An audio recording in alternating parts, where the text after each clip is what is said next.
Hi, and welcome to the Men on the Path to Love podcast, the Get Off Your Phone and Get Into Your Relationship episode. I'm Bill Simpson, your host. I coach men who want to stop suffering in relationships and who want a deeper sense of love and connection. I coach him how to do it and how to be the best version of himself, and for his current or future relationship, to live the life he loves. So what would we do without our phones, right? I think most of us can't imagine not having a phone. And I think for the most part, phones are good. We need them. It's just part of where we are now with technology. And there are a lot of different advantages to having a phone, especially in relationship. Our phones allow us to stay in touch with our significant others throughout the day, through text and calls, video chat, voicemail. And they're great to have, like I said, in case of an emergency. You can share things with your significant other, like memes, music, videos, reels, articles, and of course, podcasts, hint, hint. You can send each other content that makes you think of each other, whether it's a silly reel or pictures or videos that bring back great memories. It's just a way to stay connected. So I could go on and on with good stuff about phones, but I think you got the picture, right? So I'm not here to bash phones. No, I'm here to shed some light on how our phone usage can negatively impact our relationships. And what prompted me to do this episode was observing couples at restaurants, with both of them being on their phones and not interacting with each other. I see it all the time, old, young, in between. And I've seen it at my own family gatherings, where the whole room of people are on their phones. And again, not interacting, not connecting. So I decided to do some research and was really surprised how much extensive research has been done around this. And it's not, again, that phones are bad. It's how that they are used in relationship that makes the difference. And it can go both ways, They can either strengthen your connection or make it weaker. And sometimes it can be a fine line. Now, I'll dive into the research in a few. But first, I want to share Carl's story, not his real name. He was on his phone so much that it caused problems in his relationship with his fiancée, Claire. Not her real name either. You see, Carl had his own business. He was an investments guy, and he was on his phone a lot dealing with clients from all over the world from different time zones. So he was taking calls and answering texts during all hours of the day. And there were countless times where he and Claire would be in the middle of a conversation and the phone would ring. And he would interrupt the conversation to take the call. Or he would be texting while she was trying to have a conversation with him. And it even happened a few times when they were having sex. His phone went off and he answered it. And when Claire would say something about it, all Carl would say was that it was his business. It's what he had to do. He would say things like, "How do you think you got those diamond rings you wear?" Or "that dress I bought you," and so on. He never apologized for his behavior because he didn't see that he was doing anything wrong, because he saw it as his business came first. End of story. Well, it finally came to a head when Claire had to be rushed to the ER with severe stomach pains. Carl was with her, yet when the doctor came in to give Claire her prognosis, Carl got a call and excused himself from the room to take the call. Well, needless to say, Claire was pissed. And what made it worse is it turned out that Claire was pregnant, and she didn't know it.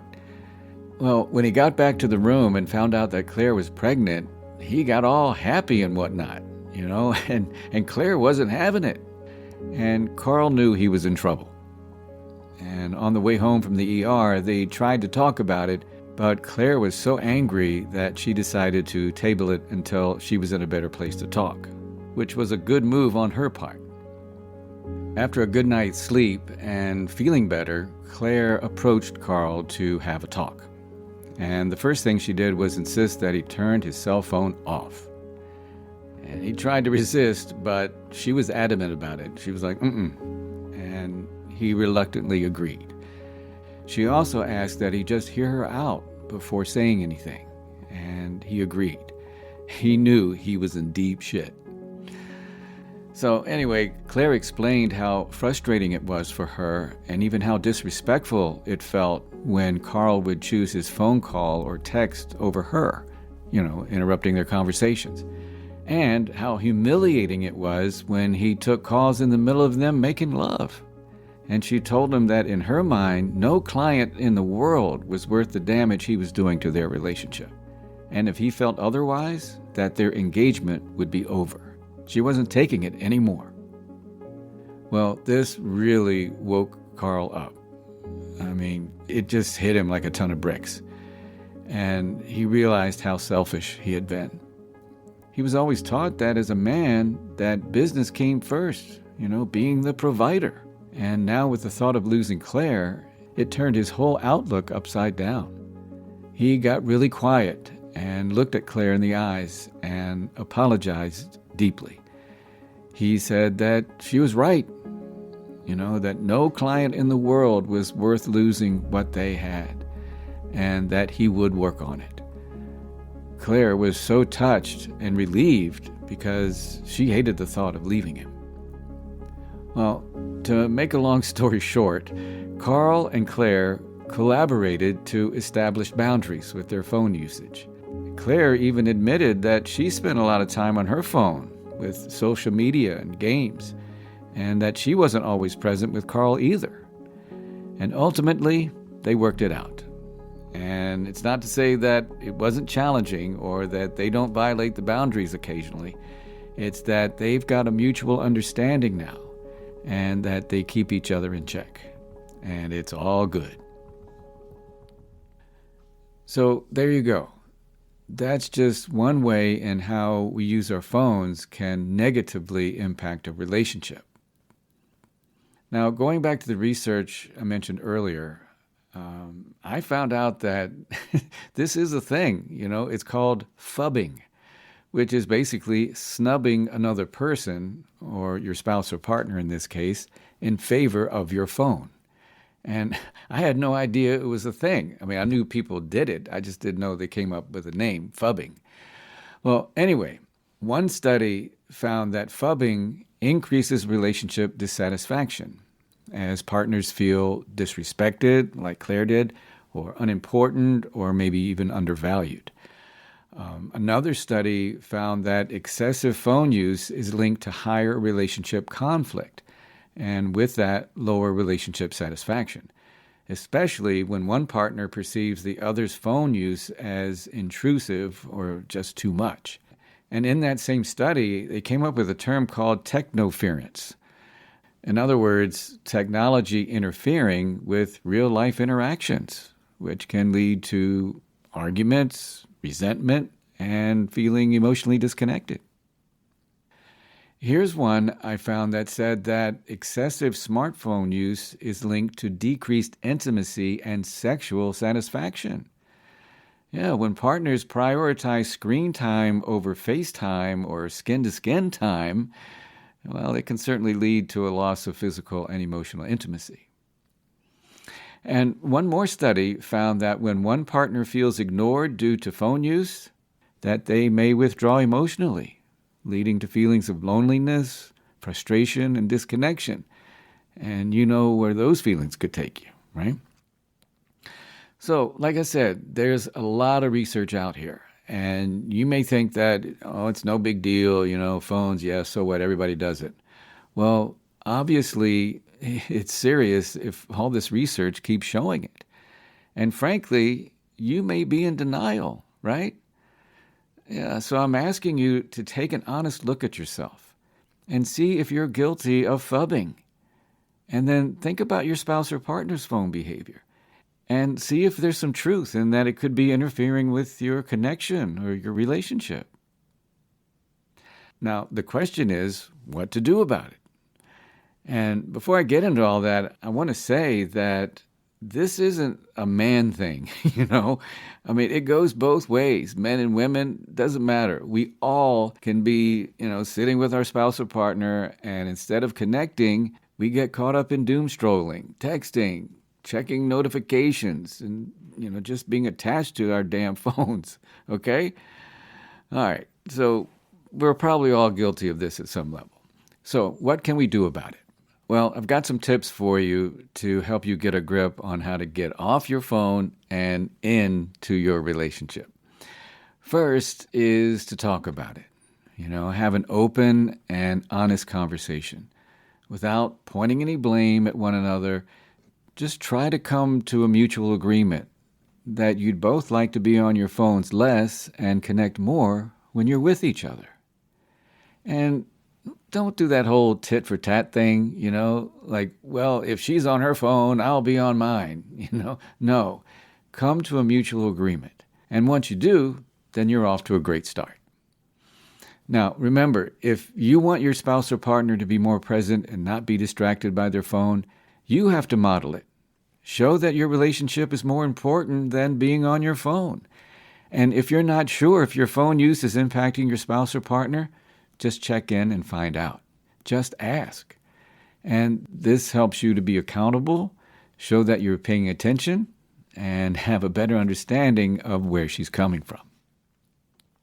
So one idea is to agree on having like phone-free time or like a phone-free zone. My wife and I, we have this general rule about no phones at the dinner table. It could also be when you're having a date night or before bed. I mean, it really comes down to what works for both of you.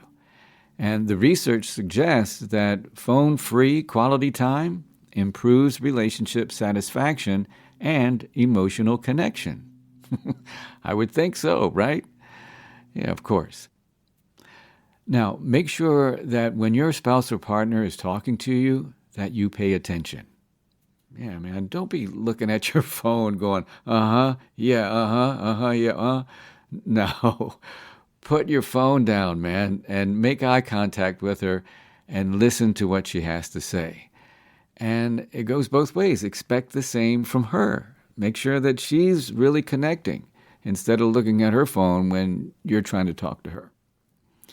And another idea is just turn off your notifications when you're having quality time. That way you can avoid distractions. And I know this may be hard at first, or you may forget at times. So have some grace here, but make that a practice. That way you won't be as distracted. And you can also agree on setting limits on how much social media or other apps you may be looking at that take you away from connecting with your spouse or partner. And I get it. It's so easy to just doom scroll, right? And yet the next thing you know, an hour, maybe 2 hours have gone by, and you just can't get that time back. It's done. And think about it. That time could have been spent connecting with your spouse or partner for the good of your relationship, right? And one thing I mentioned at the beginning of the podcast, talking about the good stuff around phone usage, and that was how you can use your phone together. Sharing funny memes or reels, playing a game together, listen to a podcast like Men on the Path to Love together, and so on. Now, I have to say that sometimes being on our phones is a way to avoid interacting or connecting with our spouse or partner. So it's important to be really honest with yourself here, because there could be a deeper issue underneath the surface that you may need to take a look at. You may not know what's going on with her, but if you are doing it to avoid, that's something to take a look at and figure out what that is. And I would do it sooner than later. Talk about it, or better yet, get some professional help to help you sort things out. Because again, the sooner the better, then you can kind of nip this in the bud. Don't let it go too long. And there's no shame to getting help. That's why I'm here, and that's why a lot of other professionals are here for you. All right, so now you have some ideas to try out if you think you guys' phone use is getting in the way of connecting. And again, be honest with yourself.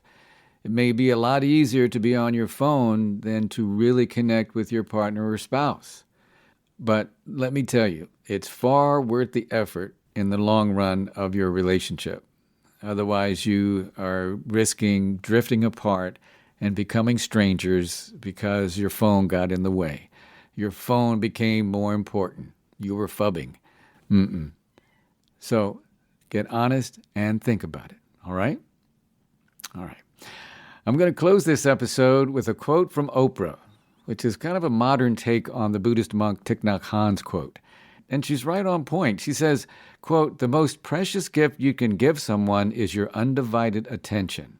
No text, tweet, or notification is more valuable than that," unquote. Thank you, Oprah. And that will bring this Season 3 finale to a close. The Get Off Your Phone and Get Into Your Relationship episode. I'm Bill Simpson, your host. Thank you for listening. And if you are a repeat listener to this show, thank you for another great season. I do appreciate your support. Now, I'm going to be taking a brief hiatus, just a couple of weeks, as I tweak a few things and make Season 4 even better than all the other 3. And if you have any ideas, please tell me so I can make Men on the Path to Love podcast better for you to listen to. Please let me know. You can go to my website, menonthepathtolove.com. I would love to hear from you. And while I'm on hiatus, I will continue to send emails out to my list, giving you reruns of some of the most popular episodes. So if you would like to be on my email list to get your weekly episode delivered to you in your inbox, just email me at bill@menonthepathtolove.com. And what do you say that we collectively light up this planet with some more love, y'all? Yeah, don't you think we need it? Well, then share the link to this podcast and share the love. And until next time, keep your heart open and stay on the path to love.